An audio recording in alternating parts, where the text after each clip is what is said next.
अंडा जो पूरी फूड मार्केट पर राज करता है।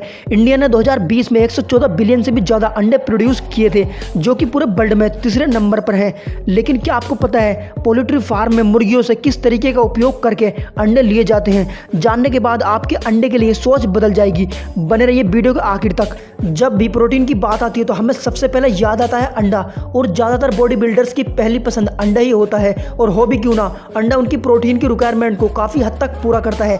और अंडों से मार्केट में कई सारे पकवान भी बनाए जाते हैं जिन्हें अंडा खाने वाले लोग काफ़ी शौक से खाते हैं। इसलिए अंडे की मार्केट में डिमांड काफ़ी ज़्यादा है। और मेरे दोस्त, आपको ये तो पता होगा कि जिस भी चीज़ की मार्केट में डिमांड ज़्यादा होती है तो कुछ लोग ज़्यादा प्रॉफिट के लिए अननेचुरल तरीके से प्रोडक्ट को बनाने लगते हैं। और उनके प्रोडक्ट को बनाने का तरीका इतना खतरनाक होता है कि अगर इन अननेचुरल तरीके से बने प्रोडक्ट को कोई लंबे समय तक सेवन करता है तो उसके शरीर में ऐसे ऐसे डेंजर इफेक्ट देखने को मिलते हैं जिनकी हम कल्पना भी नहीं कर सकते। एग इंडस्ट्री हमें लगता है सिंपल मुर्गी अंडा देती है और ये व्यापारी उसे कलेक्ट कर मार्केट में सेल करते हैं, लेकिन मेरे दोस्त ऐसा नहीं है। कुछ लोग गलत तरीका अपनाते हैं ज़्यादा प्रॉफिट के लिए। जैसा कि मैंने वीडियो के शुरू में कहा, जिस भी चीज़ की मार्केट में डिमांड ज़्यादा होती है तो उसमें मिलावट करने वाले भी आ जाते हैं। एग इंडस्ट्री का एक बहुत भयानक चेहरा है जिसे एग इंडस्ट्री नहीं चाहेगी कि आपको पता चले। तो चलिए जानते हैं सच behind the egg industry. Poultry farm हम शुरू करते हैं अंडे से बच्चे का बनना और फिर बड़े होकर अंडे देने तक का सफ़र। ये है इंक्यूबेशन रूम, जहां अंडे को ऐसा तापमान प्रोवाइड कराया जाता है जैसा कि मुर्गी अंडे के ऊपर बैठकर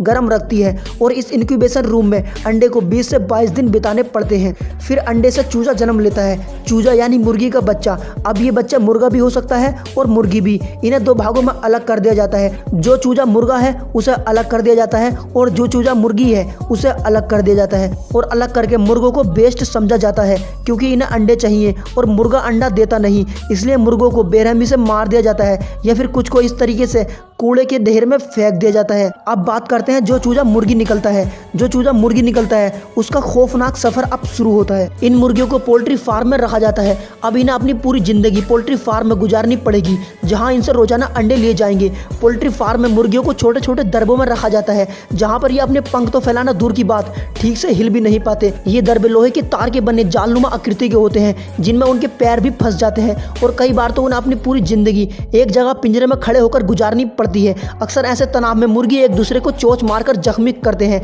इससे बचने के लिए इनकी चोंच को बचपन में गर्म ब्लेड से बिना पेन किलर दिए काट दिया जाता है, जिससे इन्हें खाने में काफ़ी दिक्कत होती है। और कई बार तो भूख के चलते मुर्गियों की मौत हो जाती है।